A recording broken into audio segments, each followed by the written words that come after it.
So I actually speak in front of 7th graders every day, but I'm not used to speaking in front of Mazel tov, mazel tov, mazel tov, seven tov, mazel tov, mazel tov, seven tov,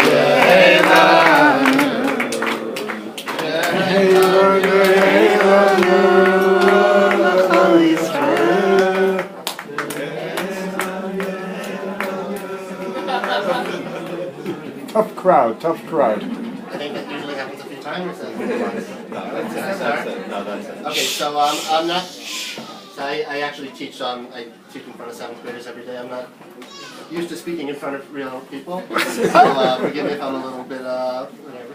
So first, I just want to acknowledge, go back to our roots a little bit. I never had the pleasure of meeting Tani's grandparents, but I just want to acknowledge Grandma, who's here with us today, and Grandpa.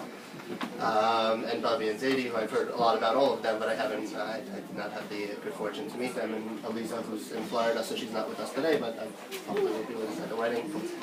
On my side, I just want to acknowledge Saba for coming all the way from Boston twice. It's a pleasure. And Grandpa all the way from the Heights.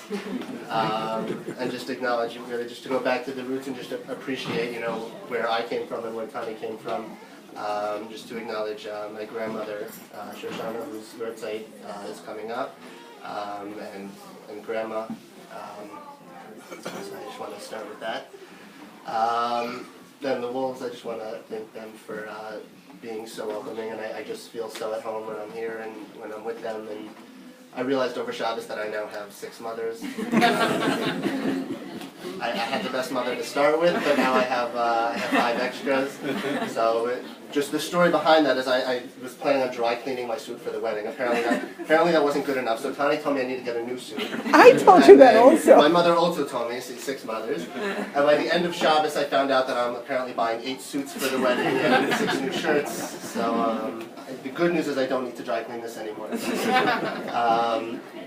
So just to recognize the Wolves and really thank you for making me feel so welcome and for being such great in-laws, and of course to acknowledge my parents, my mother and father, for being the best parents, for putting up with the animals.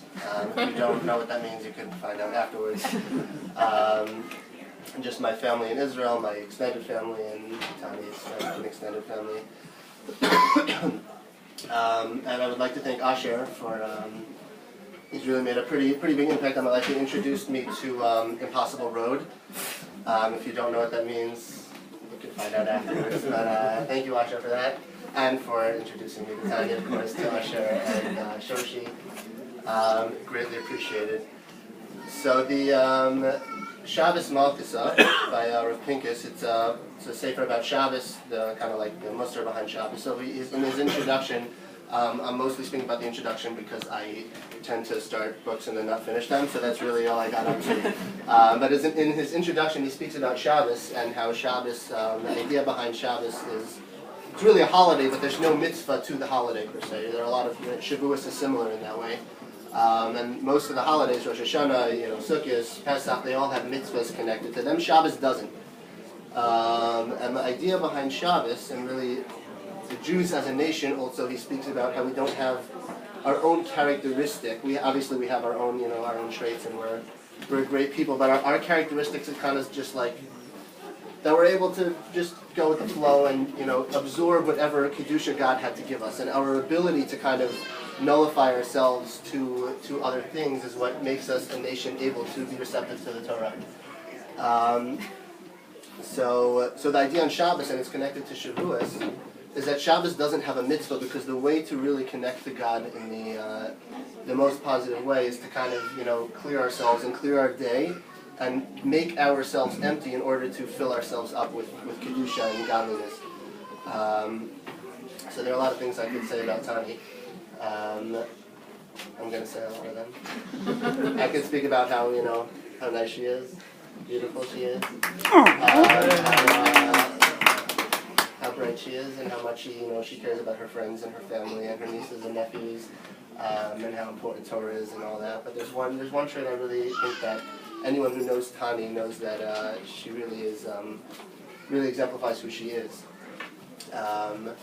and that is not in a bad way, or in the same way Shabbos, we kind of nullify ourselves and kind of make ourselves empty to let in the Kedusha. Tani is someone who, anyone who knows her knows that when she interacts with other people, it's kind of like, she's got tremendous personality, but when it comes to other people, she kind of puts herself on the back burner.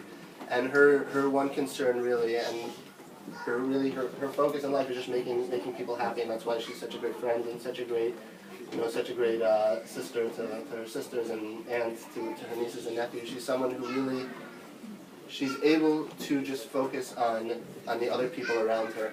And when we were first dating, she said to me, it was just me and her. It wasn't like we weren't engaged yet, but she said to me, like, I don't like being the center of attention.